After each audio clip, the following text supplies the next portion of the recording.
Tips untuk dapatkan 1 dinar jenama public gold. 1 dinar ini bersamaan 4.25 gram emas berketulinan 999.9.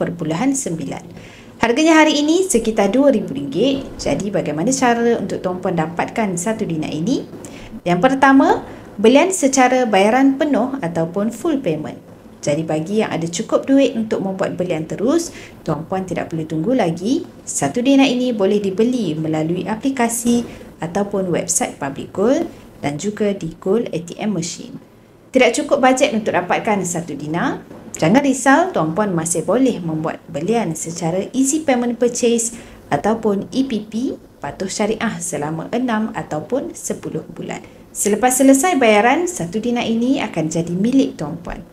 Tuan-puan tidak mampu untuk membuat komitmen bulanan, tak ada masalah, tuan-puan boleh gunakan kaedah ketiga iaitu tuan-puan boleh menabung sikit-sikit dalam Economascape Public Gold ataupun Gold Accumulation Program. Cukup sahaja klaim dalam akaun, tuan-puan boleh arahkan sistem untuk pos emas tuan-puan ke kediaman ataupun ofis atau mana-mana yang tuan-puan rasa selesa.